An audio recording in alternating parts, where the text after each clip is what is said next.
देखिए, बात करेंगे रीट L1 और L2 में जो मेंस एग्जाम है आपका, उसमें जो पार्ट बी है, उस पार्ट बी पे बात करना स्टार्ट करेंगे जो सारे सब्जेक्ट्स में कॉमन है और L1 के लिए भी वो उपयोगी है। साथ ही जो टॉपिक हमारे स्टार्ट होंगे अब, वो टॉपिक आपके रीट मेंस के साथ साथ रीट प्री जो आप दे रहे हैं अभी, आप में से जो भी रीट प्री दे रहा है उसके लिए भी ये टॉपिक क्या है, उपयोगी है। 2009 का जो आरटीई है और राजस्थान का जो आरटीई है 2011, दोनों ही टॉपिक मेंस और प्री दोनों में है, चाहे आप किसी भी सब्जेक्ट से बिलोंग करते हो। सबसे पहले आज हम बात करेंगे किसके ऊपर, शिक्षा का अधिकार अधिनियम आरटीई 2009 पे, राइट टू एजुकेशन एक्ट 2009। देखिए, एक सबसे बड़ी कंफ्यूजन में अभी फर्स्ट स्टार्टिंग में क्लियर कर देता हूं, जो आगे जाके आप लोगों को सबसे ज्यादा होने वाली है इस आरटीई को लेके। देखिए, दो चीजें हैं, एक है आरटीई एक्ट 2009, एक है राजस्थान आरटीई एक्ट 2011। अब ये दोनों अलग अलग है, पहली बात तो ये दोनों क्या है, अलग अलग है। हम ऐसा कह सकते हैं कि इस आरटीई एक्ट 2009 का ही राजस्थान में ये विस्तारित रूप है, ये इसी का एक्सटेंशन है। ऐसा क्यों? क्योंकि देखो, इस आरटीई एक्ट 2009 की एक धारा बनी, एक आर्टिकल बना, आर्टिकल 38। कौन सा बना? आर्टिकल 38। वो आर्टिकल 38 ये कहता था कि सभी राज्य इस आरटीई एक्ट 2009 को अपने राज्य की सुविधा अनुसार इसमें थोड़ा बहुत परिवर्तन कर, जिससे इसका मूल ढांचा प्रभावित ना हो, इसे अपने राज्य में लागू कर सकते हैं। मतलब इसको अपडेट करके अपने राज्य में लागू कर सकते हैं। यह अधिकार सभी राज्यों को दिया गया इस आरटीई एक्ट 2009 की धारा 38 के आधार पर। और इसी धारा का फायदा उठाया किसने? राजस्थान ने। राजस्थान ने इस आरटीई एक्ट 2009 के अंतर्गत अपने राज्य की शिक्षा व्यवस्था के अनुसार कुछ परिवर्तन किए और उस परिवर्तन के साथ ही अपने राज्य में क्या लागू किया? RTE act 2011। अब बात आती है कि शिक्षा की बात हो रही है यहां पर, किसकी? शिक्षा। लास्ट रीट 2023 में L2 एसएसटी में एक प्रश्न पूछा गया था 2023 में कि शिक्षा निम्न में से किस सूची का विषय है। सूचियां तीन होती है जिसके ऊपर कानून बनाए जाते हैं। कौन कौन सी? संघ सूची, राज्य सूची और समवर्ती सूची। समवर्ती सूची ऐसी सूची होती है जिसके ऊपर राज्य भी कानून बना सकता है। मतलब समवर्ती सूची में जो जो विषय शामिल होंगे उसके ऊपर राज्य भी कानून बना सकता है और केंद्र भी कानून बना सकता है। और इसी बात का फायदा यहां पर उठाया गया जो आपको सामने दिख रहा हो। क्लियर? तो ये प्रश्न एग्जाम में पूछा गया कि शिक्षा किस सूची का विषय है, तो समवर्ती सूची का विषय है। क्लियर हो गई ये बात? तो ये कंफ्यूजन, क्योंकि देखो इसमें भी कुछ आर्टिकल्स हैं और इसमें भी कुछ आर्टिकल्स हैं, सीक्वेंस दोनों का अलग अलग है। इसमें जो बातें किसी और आर्टिकल में कही गई है उसी से मिलती जुलती बातें इस एक्ट में किसी और आर्टिकल में कही गई है। तो दोनों में डिफरेंस याद रखना है। छोटे मोटे प्रावधान भी चेंज हुए हैं, उनको भी विशेष रूप से देखना है। क्लियर? तो अभी पहले हम आज बात करेंगे किसके ऊपर?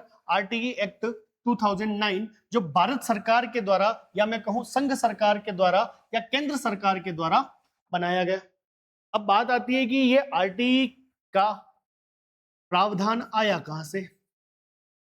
आरटीई 2009 आरटीई एक्ट जो बना, ये क्यों बनाया गया, इसका कारण क्या था, इसकी पृष्ठभूमि पे थोड़ी सी बात करें अगर हम, तो देखिए संविधान के भाग 4 अनुच्छेद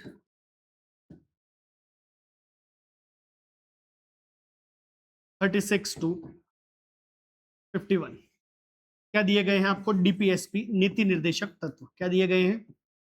नीति निर्देशक तत्व दिए गए। ये बात क्लियर हो गई क्या? क्या दिए गए हैं?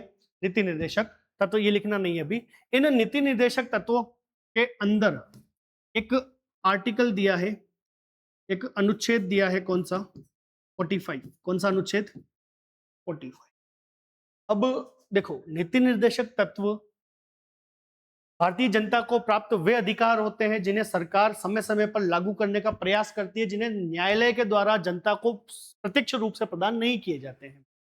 लोक कल्याणकारी अवधारणा इनमें निहित होती है और ये अवधारणा ये कहती है कि राज्य और केंद्र सरकार समय समय पर जो भी नीति, नियम, एक्ट बनाएंगे, उनके आधार पर इन नीति निर्देशक तत्वों को राज्य या भारत में लागू करने का प्रयास करेंगे।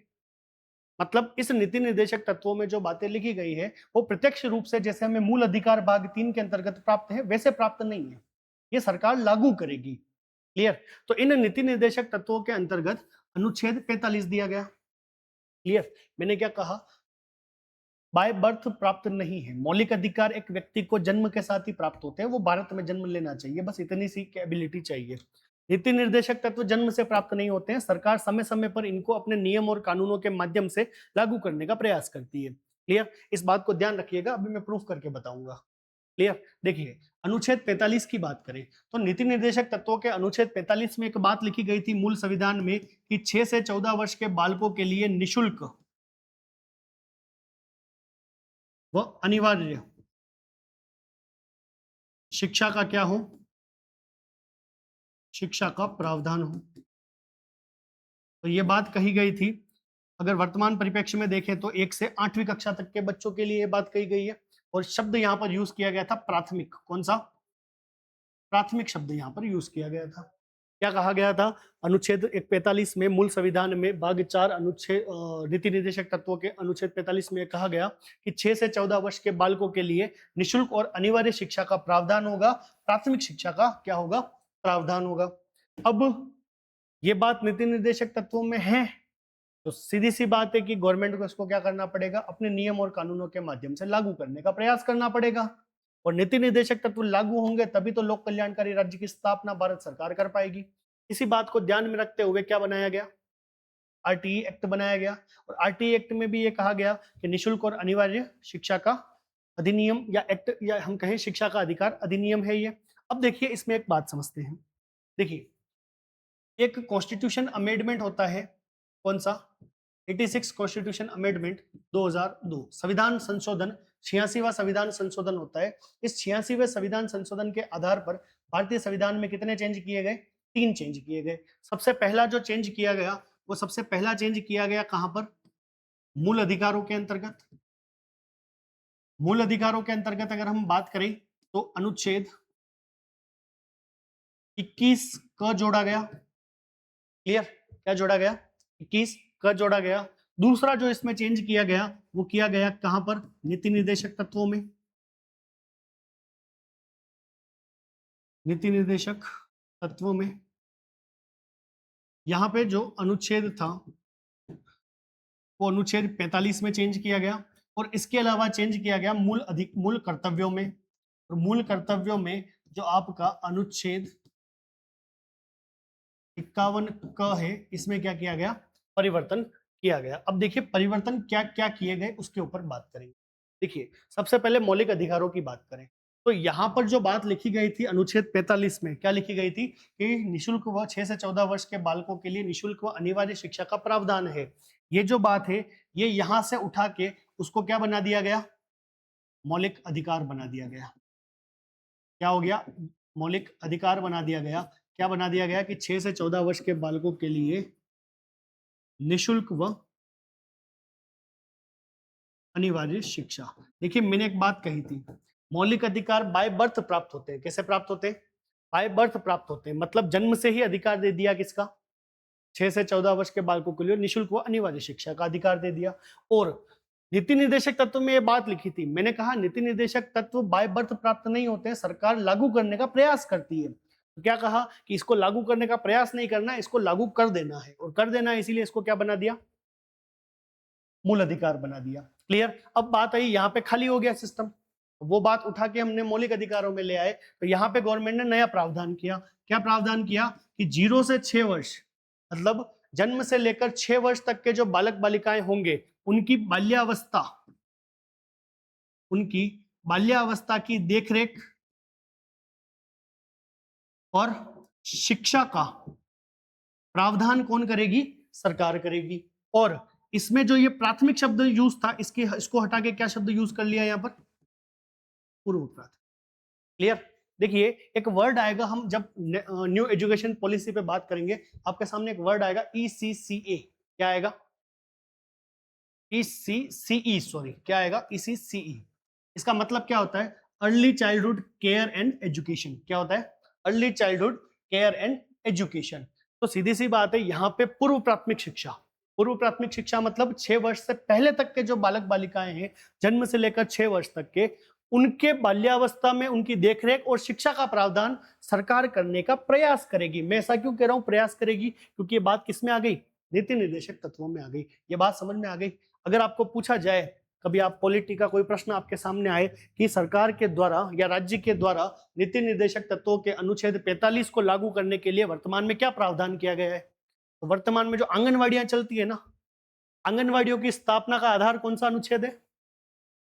वहां पे यही होता है 0 से 6 वर्ष। क्लियर हो गई ये बात?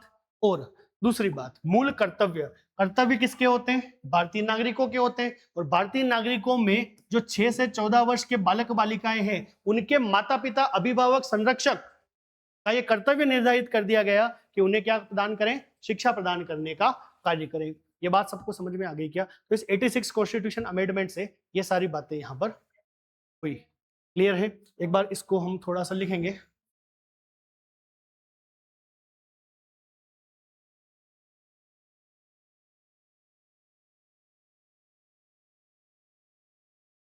हेडिंग लिखेंगे निशुल्क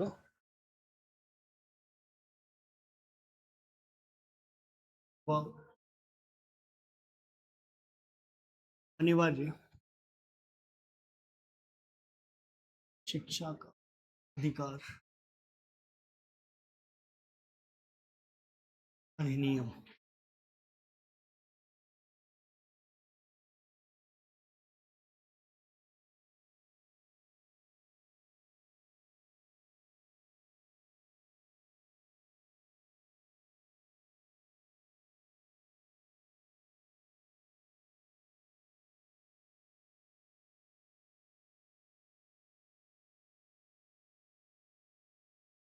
हेडिंग लिखेंगे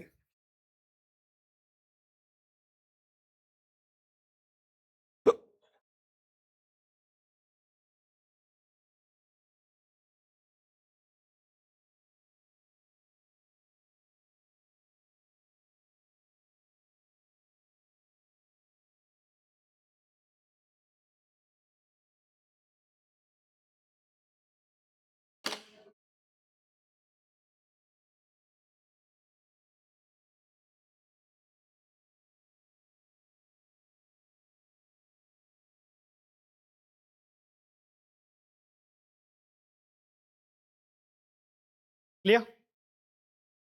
देखिए इसमें एक बात लिखेंगे, लिखेंगे मूल संविधान में, मूल संविधान में, मूल संविधान में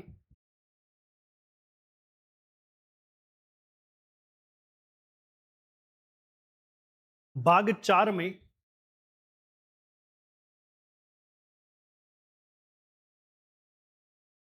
मूल संविधान में भाग 4 में नीति निर्देशक तत्वों के अंतर्गत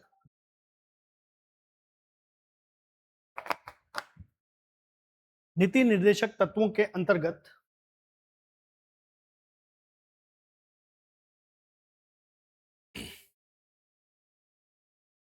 अनुच्छेद 45,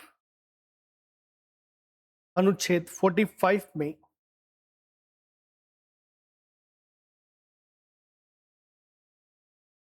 यह प्रावधान किया गया कि यह प्रावधान किया गया कि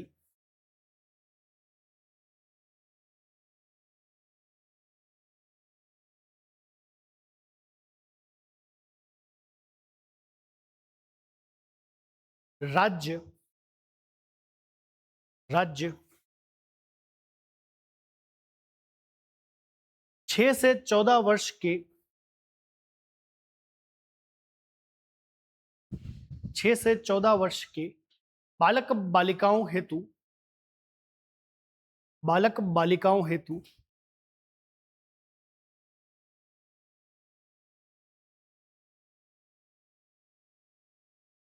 बालक बालिकाओं हेतु निशुल्क व अनिवार्य शिक्षा का प्रावधान करेगा। निशुल्क व अनिवार्य शिक्षा का प्रावधान करेगा।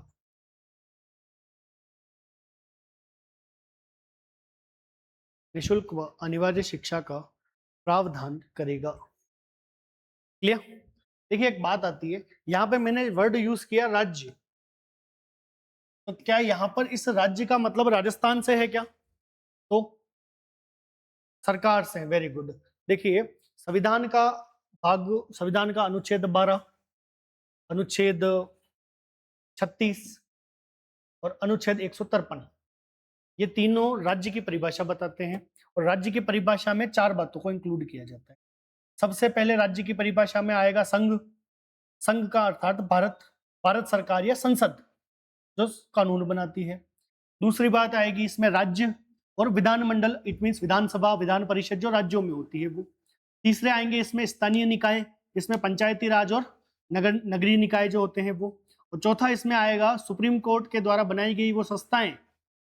उसके अलावा जो पीएसयूज, पब्लिक सेक्टर यूनिट्स जो थी, जैसे जो सरकारी क्षेत्र की कंपनियां जो भारत सरकार के द्वारा बनाई जाती है, और इसके अलावा जो नगर बोर्ड या कोई छावनी बोर्ड, इस प्रकार के जो भी बोर्ड गठित किए जाते हैं किसी पर्टिकुलर क्षेत्र के प्रशासन हेतु सुप्रीम कोर्ट के द्वारा, वो सारी बातें किसके अंतर्गत आती है? राज्य के अंतर्गत। तो यहाँ पर राज्य का शब्द का विस्तार काफी बड़ा है। क्लियर? तो यह इस राज्य का मतलब राजस्थान नहीं समझे, पहली बात तो। क्लियर? अगली बात लिखेंगे इसमें, लिखेंगे अगला पॉइंट, 86वां संविधान संशोधन अधिनियम, 86वां संविधान संशोधन अधिनियम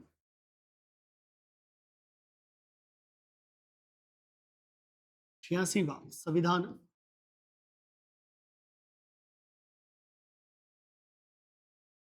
संशोधन अधिनियम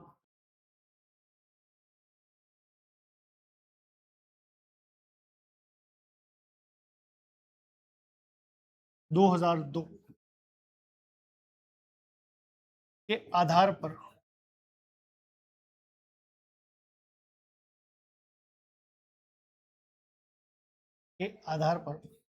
संविधान में 3 संशोधन हुए। 3 संशोधन, तीनों को ऐसे ही लिखेंगे। भाग 3,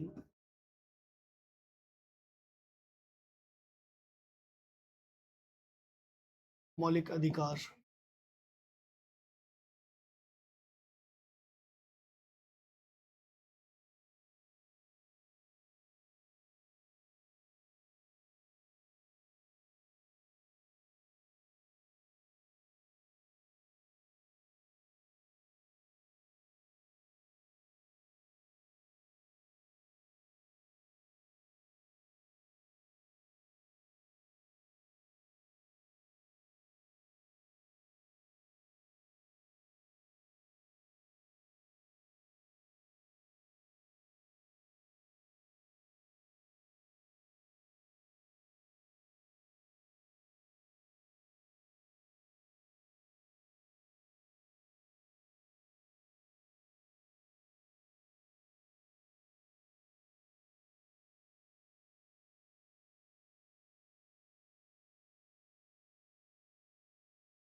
इसी टाइप से एक टेबल बना लेंगे, फिर इसके नीचे लिखेंगे जो भी लिखना है।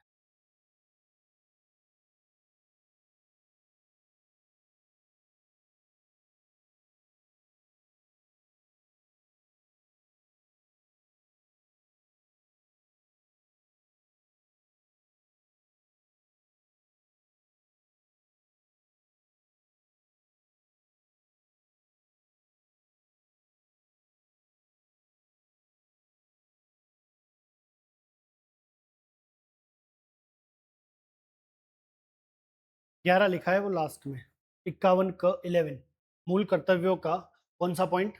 11 पॉइंट। सबसे पहला कौन सा होता है?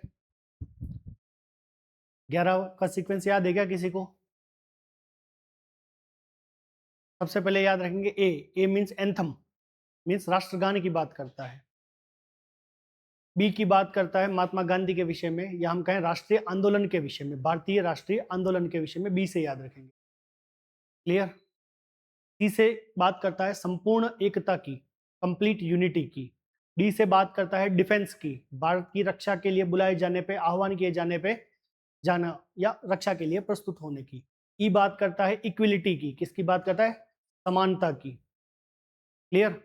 एफ बात करता है फैंसी कल्चर की, मतलब डिफरेंट कल्चर की बात करता है। जी बात करता है ग्रीनरी की, मतलब आप हरियाली या वन्य जीवों की संरक्षण की बात करता है।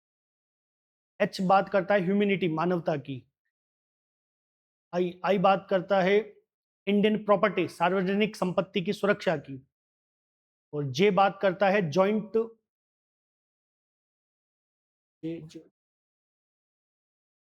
और ये लास्ट के होता है, के बात करता है किड्स की, मतलब बच्चों की बात करता है, 6 से 14 वर्ष के बालकों की। जे बात करता है जॉइंट, थोड़ा सा मुझे याद नहीं आ रहा है, देखेंगे। तो इस प्रकार से आपको याद करने जरूरी है, एग्जाम में सीक्वेंस पूछा जाता है। क्लियर है ये? सबसे पहले लिखेंगे भाग 3 मौलिक अधिकार, अनुच्छेद 21 क में क्या परिवर्तन हुआ, इसके अंतर्गत लिखेंगे। इसमें लिखेंगे कि राज्य राज्य 6 से 14 वर्ष के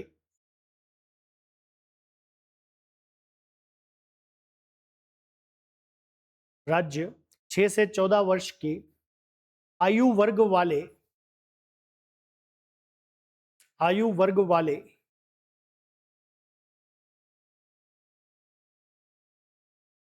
आयु वर्ग वाले बालक बालिकाओं हेतु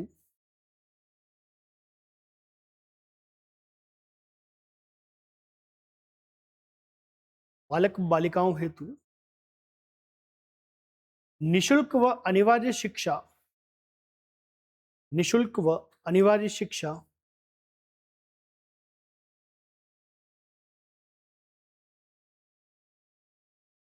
उपलब्ध करवाने का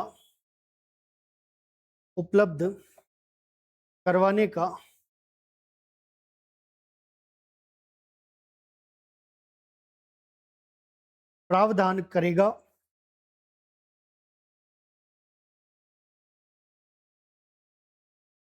उपलब्ध करवाने का प्रावधान करेगा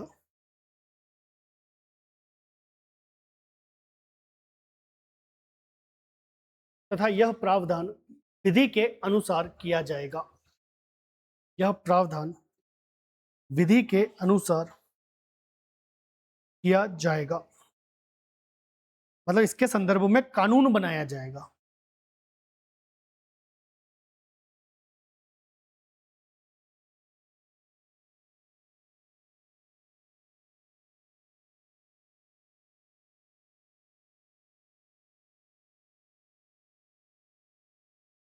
क्लियर?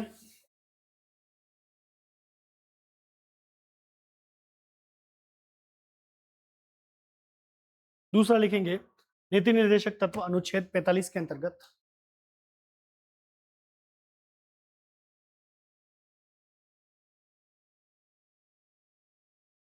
क्लियर? लिखेंगे इसमें उल्लेखित पूर्व प्रावधान इसमें उल्लेखित पूर्व प्रावधान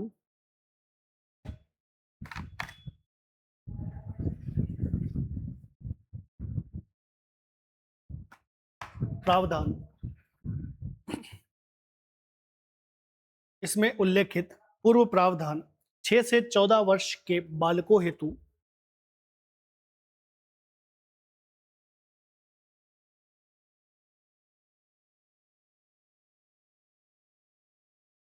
6 से 14 वर्ष के बालकों हेतु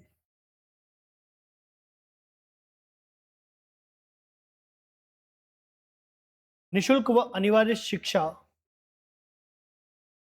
निशुल्क व अनिवार्य शिक्षा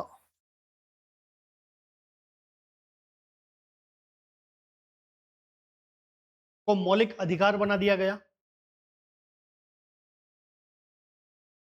को मौलिक अधिकार बनाया गया, को मौलिक अधिकार बनाया गया।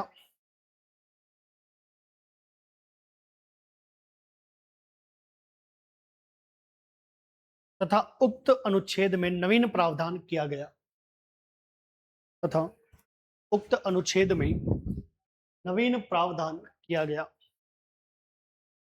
नवीन प्रावधान किया गया।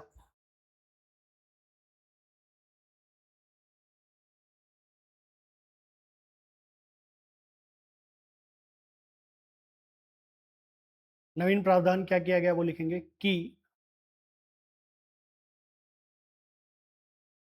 जन्म से 6 वर्ष आयु वर्ग के बालकों हेतु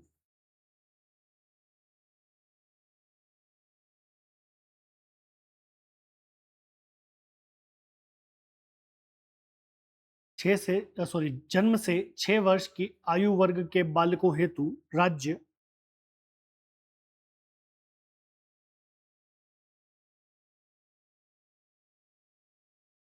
राज्य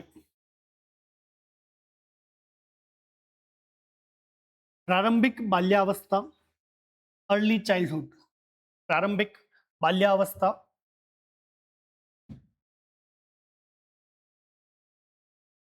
कौमा देखरेख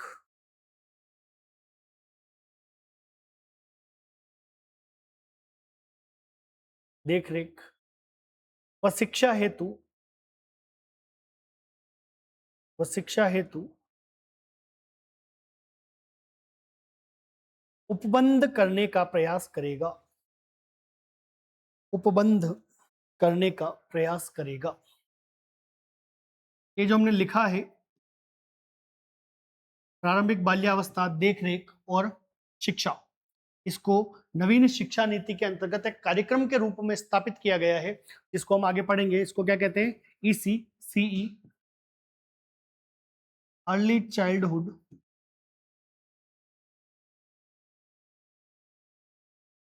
केयर एंड एजुकेशन।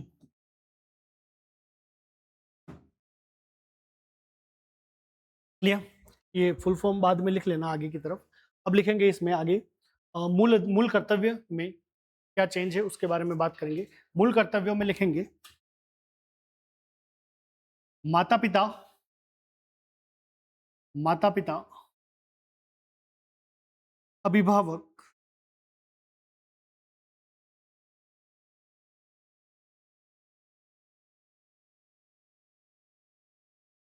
माता पिता, अभिभावक व संरक्षक, व संरक्षक। माता पिता और अभिभावक में क्या अंतर है? क्या माता पिता अभिभावक नहीं हो सकते क्या? या माता पिता ही अभिभावक हो सकते हैं? अभिभावकों में कोई भी आ सकता है। क्लियर? क्या कह रहे हैं आप? हाँ, अभिभावकों में कोई भी आ सकता है। जैसे हम स्कूल में अगर थे तो कहते थे कि अपने पेरेंट्स या अभिभावकों को बुला के लाइएगा, तो माता पिता के स्थान पे कभी अंकल आंटी को भी ले जाते थे, बड़े भाई बड़ी बहन को भी ले जाते थे। ये भी किस में आते हैं? अभिभावकों में। संरक्षक का मतलब जो किसी अन्य अभिभावक या माता पिता के अलावा दुनिया में अकेला हो या किसी अन्य व्यक्ति के संरक्षण में हो, जो उससे ब्लड रिलेशन में रिश्ता नहीं रखता हो, वो संरक्षक। क्लियर? तो लिखेंगे माता पिता, अभिभावक व संरक्षक, व संरक्षक अपने बच्चों के लिए, अपने बच्चों के लिए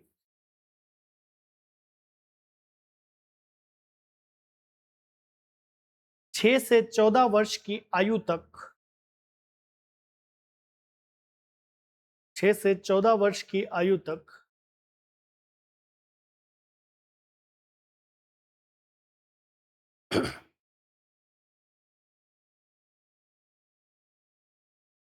शिक्षा के अवसर प्रदान करेंगे, शिक्षा के अवसर प्रदान करेंगे।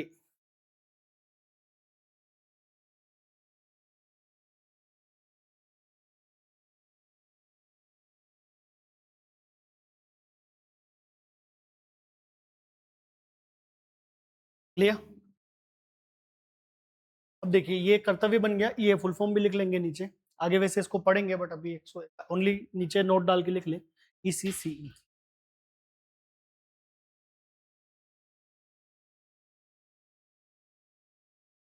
Early childhood care and education.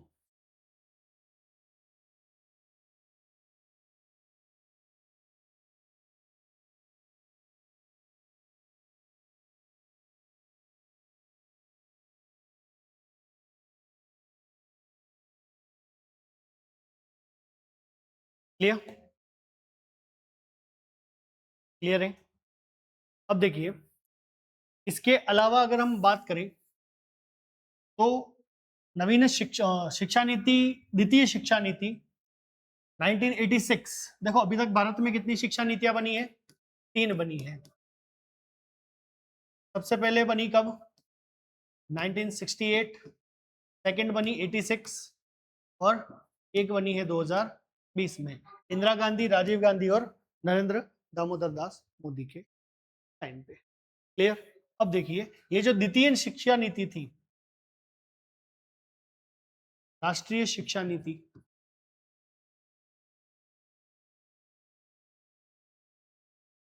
Nineteen 86,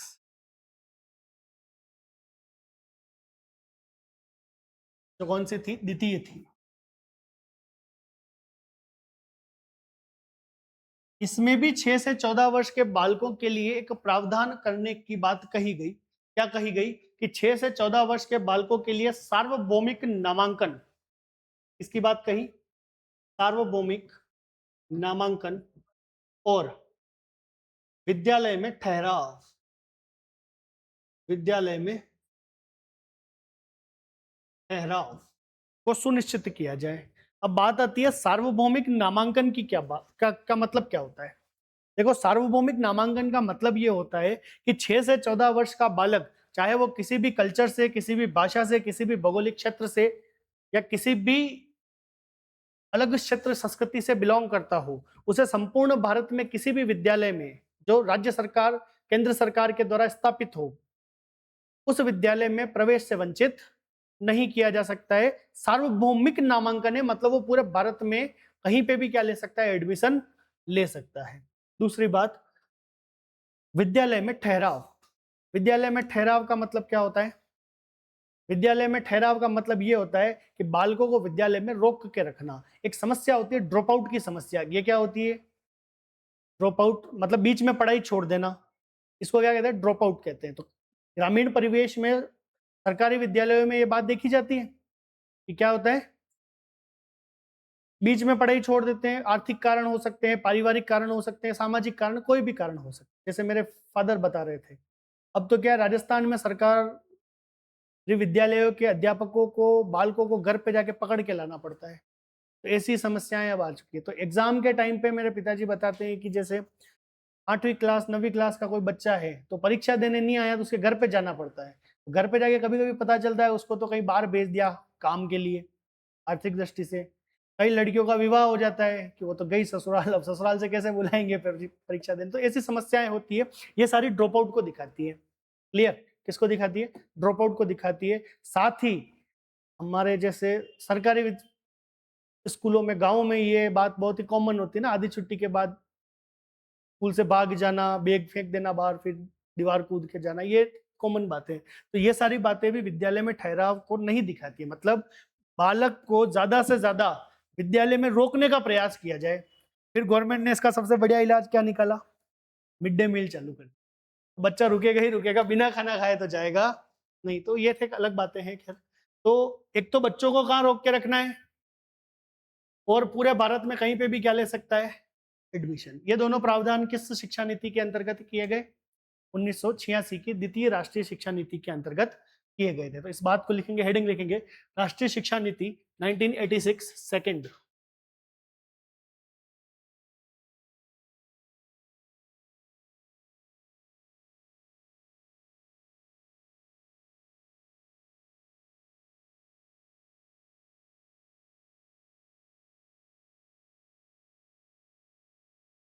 clear?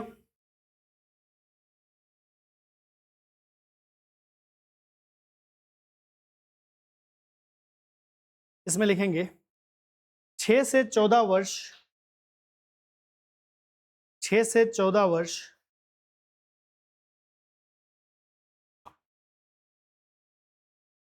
के बालकों हेतु, के बालकों हेतु सार्वभौमिक नामांकन,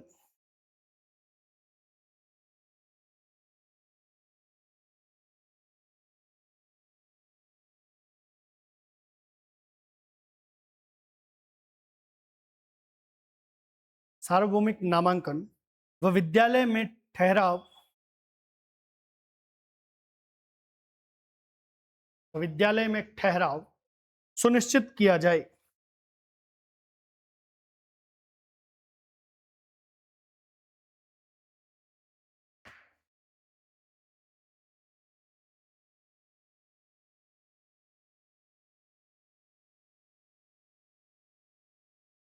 क्लियर? अब देखिए हमने बात स्टार्ट की निशुल्क और अनिवार्य शिक्षा के अधिकार को लेकर। तो यहां पर निशुल्क शिक्षा से क्या तात्पर्य है? ये जो हमारे सामने शब्द आता है निशुल्क शिक्षा, इस निशुल्क शिक्षा का क्या मतलब है? और एक हमारे सामने शब्द आता है अनिवार्य शिक्षा, अनिवार्य शिक्षा। देखिए निशुल्क शिक्षा का मतलब ये है कि 6 से 14 वर्ष के बालक को ऐसा किसी भी प्रकार का भुगतान देने हेतु उत्तरदायी नहीं बनाया जा सकता है जो उसे प्राथमिक शिक्षा पूरी करने से रोकता हो।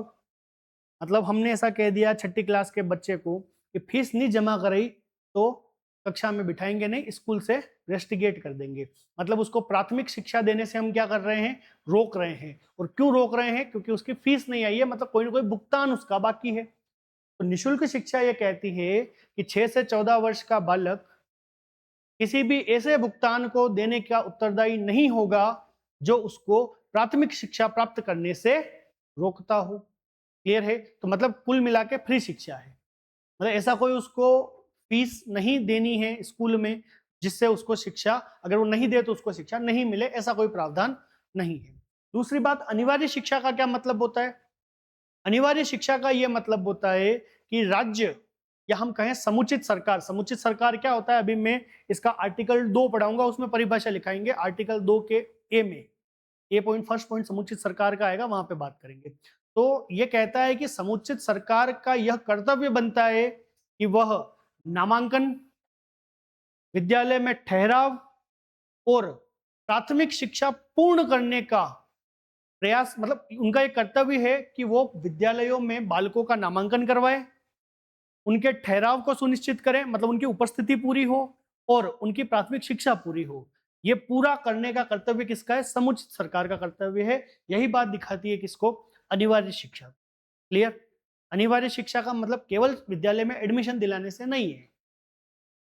एडमिशन दिलाना, नामांकन भी करवाना है, उसकी उपस्थिति सुनिश्चित भी करनी है और उसे प्राथमिक शिक्षा पूरी भी करवानी है।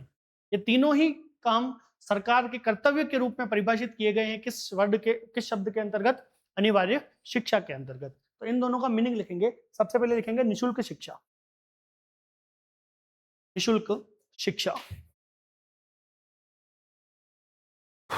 निशुल्क शिक्षा। इसमें लिखेंगे, लिखें 6 से 14 वर्ष का, 6 से 14 वर्ष का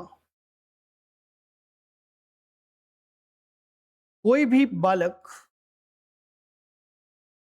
कोई भी बालक, कोई भी बालक किसी ऐसे शुल्क या भुगतान का उत्तरदायी नहीं होगा,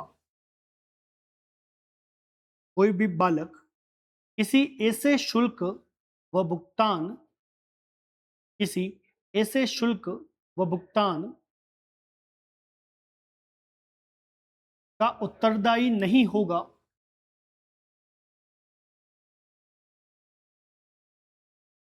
नहीं होगा जो उसे प्रारंभिक शिक्षा पूरी करने से रोकता है, जो उसे प्रारंभिक शिक्षा पूरी करने से रोकता है।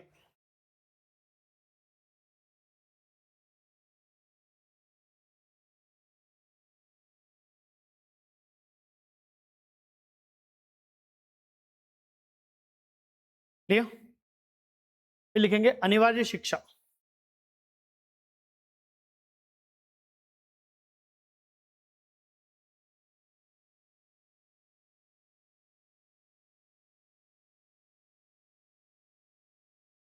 इसमें लिखेंगे 6 से 14 वर्ष तक के प्रत्येक बालक का 6 से 14 वर्ष के प्रत्येक बालक का स्कूल में नामांकन, स्कूल में नामांकन ब्रैकेट में लिखेंगे प्रवेश, स्कूल में नामांकन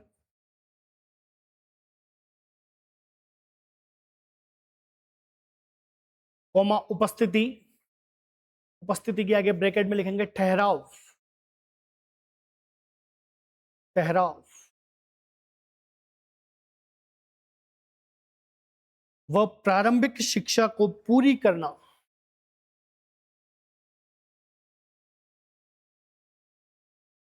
व प्रारंभिक शिक्षा को पूरी करना समुचित सरकार का दायित्व होगा, समुचित सरकार का दायित्व होगा, समुचित सरकार का दायित्व होगा। क्लियर? अब देखिए हम यहां पर जो बात कर रहे हैं वो हम कर रहे हैं निशुल्क शिक्षा व निशुल्क व अनिवार्य शिक्षा का अधिकार अधिनियम। अधिनियम का मतलब कानून से है, किससे है? कानून से है। और भारत में कानून के निर्माण की प्रक्रिया क्या है? भारत में कानून के निर्माण की प्रक्रिया यह है कि संसद के द्वारा, संसद के जो 2 सदन, पहली बात तो संसद के भाग कितने होते हैं? संसद के 3 भाग होते हैं, राज्यसभा, लोकसभा और राष्ट्रपति। क्लियर? कोई भी कानून केंद्र सरकार के द्वारा जब बनाया जाता है तो सबसे पहले उस कानून का प्रस्ताव लाया जाता है, जिसे बिल कहा जाता है। क्या कहा जाता है? बिल कहा जाता है। या वो प्रस्ताव जो लाया जाता है वो संसद के दोनों सदनों, राज्यसभा या लोकसभा, दोनों में से कहीं पे भी लाया जा सकता है। अगर राज्यसभा में लाया गया है तो पहले राज्यसभा उसे पूरा करेगी, पारित करेगी, फिर वो लोकसभा में भेजा जाएगा, फिर लोकसभा उसे पारित करेगी, फिर राष्ट्रपति के परमिशन के लिए भेजा जाएगा। या अगर पहले लोकसभा में लाया गया है तो लोकसभा पारित करेगी, फिर राज्यसभा में भेजेगी, राज्यसभा पारित करके राष्ट्रपति के पास भेजेगी और राष्ट्रपति साइन करेगा तो जाके क्या बनेगा? कानून बनेगा। तो सबसे पहली बात, ये जो निशुल्क व अनिवार्य शिक्षा का, इसका निशुल्क व अनिवार्य शिक्षा का, ऊपर लिख रहा हूं मैं, निशुल्क व अनिवार्य शिक्षा का अधिकार अधिनियम जो लाया गया, इसका जो बिल लाया गया वो सबसे पहले कहां लाया गया? ये प्रश्न भी पूछा जा सकता है कि सबसे पहले कहां लाया गया? राज्यसभा में लाया गया। राज्यसभा में पारित कब हुआ? 20 जुलाई 2009 को। फिर राज्यसभा से कहां जाएगा? दूसरे सदन, निम्न सदन में, लोकसभा में, जहां से कब पारित होगा? 4 अगस्त 2009 को पारित होगा। राष्ट्रपति की स्वीकृति के लिए भेजा जाएगा और राष्ट्रपति स्वीकृति कब प्रदान करेगा? 26 अगस्त 2009 को प्रदान करेगा। भारत सरकार के गजट में प्रकाशित किया जाएगा इसको कब? 27 अगस्त 2009 को। और भारत में लागू कब होगा? 1 अप्रैल 2010 को। हमारे लिए ये डेट, ये डेट, ये डेट और ये डेट, ये चारों हमारे लिए क्या है? इंपॉर्टेंट है। तो भारत में लागू कब हुआ? 1 अप्रैल 2010 को लागू हुआ और जम्मू कश्मीर को छोड़ के संपूर्ण भारत में लागू हुआ। और जब जम्मू कश्मीर से धारा 370 हट गई तो ये जम्मू कश्मीर में भी क्या हो गया? लागू हो गया। क्लियर? इसके बाद जब इसे मूल अधिनियम बनाया गया था, जब ये 1 अप्रैल 2010 को लागू हुआ था, तो इसमें कुल कितने अध्याय थे? 7 अध्याय थे, एक अनुसूची थी और धाराएं कितनी थी? 38 धाराएं थी।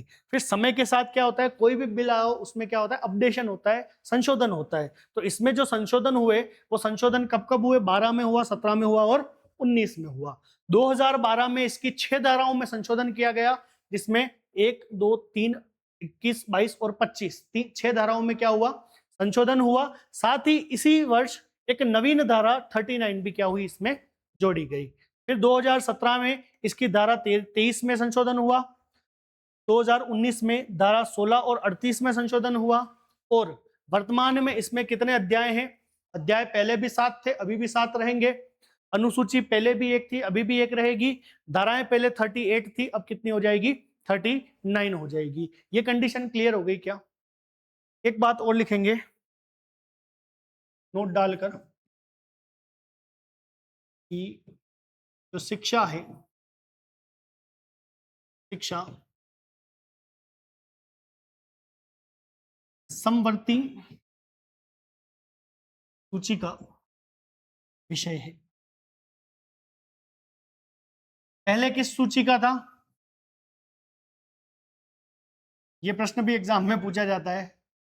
पूर्व में राज्य सूची का विषय था, पूर्व में राज्य सूची का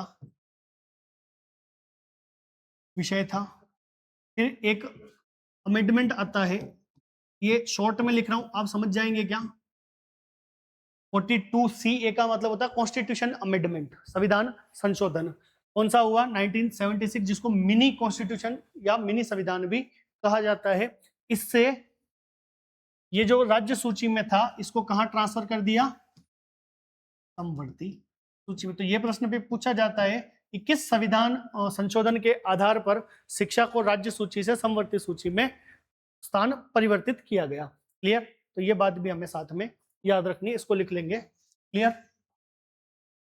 आज इसको यहीं तक रखेंगे, तो उतारेंगे आप। क्लियर?